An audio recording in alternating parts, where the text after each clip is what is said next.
Hello guys, good evening. இப்போ ட்ரெண்டில் இருக்க கலத்தப்பம் எப்படி செய்கிறதுன்னு பார்க்கலாம். நான் சும்மா ட்ரை பண்ணி பார்க்கலான்னு தான் பார்த்தேன். உண்மையே ரொம்ப சூப்பராக வந்திருந்தது. அதுக்கு பச்சரிசி எடுத்துக்கணும். பச்சரிசி தேவையான குவான்டிட்டி நான் ஒரு 2 கை நிறையா அள்ளி போட்டேன். அதை ஒரு 3 ஹவர்ஸ் ஊற வச்சு நல்லா வாஷ் பண்ணியே ஊற வச்சிடணும். அதுக்கப்புறம் தண்ணியை இருத்துட்டு மிக்ஸி ஜாரில் மாற்றிட்டு வடித்த சாதம் கொஞ்சோண்டு போட்டு உப்பு போட்டு நல்லா கிரைண்ட் பண்ணிடணும். நல்லா நைஸாக இருக்கணும். அப்போ தான் அது ரொம்ப சாஃப்டாக வரும். அதுக்கப்புறம் அதை அரிசி ப்ளஸ் ஊறின அரிசி ரெண்டையும் நம்ம கிரைண்ட் பண்ணதை ஒரு பாத்திரத்தில் ஊற்றி வச்சுக்கணும். கன்சிஸ்டன்சி பாருங்கள், இந்த மாதிரி இருந்துச்சு.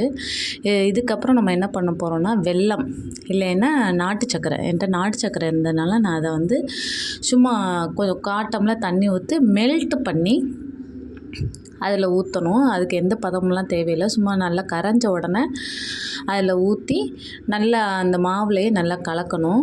அந்த நல்ல தோசை மாவு பதத்துக்கு அதோடைய நல்ல ஃப்ளோயி கன்சிஸ்டன்சியில் இருக்கணும். அதுக்கப்புறம் கொஞ்சோண்டு சமையல் சோடா, பேக்கிங் சோடா அதையும் போட்டு, எனக்கு டைம் இருந்ததுனால நான் ஒரு 15 மினிட்ஸ் அப்படியே ரெஸ்ட்டில் விட்டுட்டேன். இல்லைன்னா நீங்கள் அப்படியே கூட செய்யலாம். அதுக்கப்புறம் ஒரு குக்கர் வச்சு, இது குக்கரில் தான் செய்யணும்.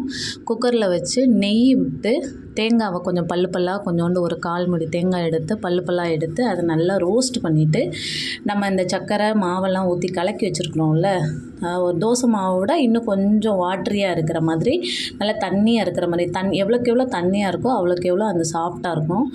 நல்லா அந்த தேங்காய் நெய்யில் நல்லா ரோஸ்ட் ஆன உடனே நம்ம கலக்கி வச்சுருக்கிற இந்த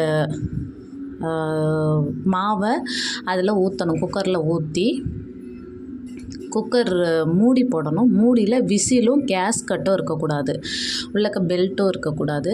பெல்ட்டும் இல்லாமல் சும்மாவே மூடி குக்கரை சிம்மில் வச்சிடணும். ரொம்ப ஹை தீயில் வச்சிடக்கூடாது, ஹையாக வச்சிடக்கூடாது. நல்ல லோவாக ரொம்ப ஸ்லோவாக கேஸ்கட்டும் குக்கர் மூடியும் குக்கர் விசிலும் இல்லாமல் அப்படியே வேக வைக்கணும். 8லேருந்து 10 மினிட்ஸ்க்குள்ளே இந்த கலத்தப்பம் ரெடி ஆயிரும். நல்லா அது 10 மினிட்ஸ் ஆனவுடனே நீங்கள் ஆஃப் பண்ணி விட்டுட்டு அது நல்லா கொஞ்சம் சூடு ஆறுற வரைக்கும் வெயிட் பண்ணுங்கள். அப்போ தான் நீங்கள் அதை தொட்டு பார்க்க முடியும். அது தொட்டு பார்த்து ரொம்ப சாஃப்டாக இருந்துச்சு. அதுக்கப்புறம் அதை சுற்றிலும் கத்தியால் கொஞ்சம் லைட்டாக மேலே எடுத்து விட்டுட்டு ஒரு தட்டில் கொட்டுங்க. கொட்டும் போதே அது நல்லா தனியாக விழுந்துருச்சு, எதுவுமே ஒட்டாமல் ரொம்ப சூப்பராக சாஃப்டாக வந்திருந்தது.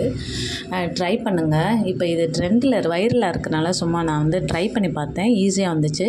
கிட்ஸுக்கு இதை பண்ணி கொடுங்க. ரொம்ப ஹெல்த்தியானதும் கூட. ரொம்ப ரொம்ப சாஃப்டாக வந்துச்சு.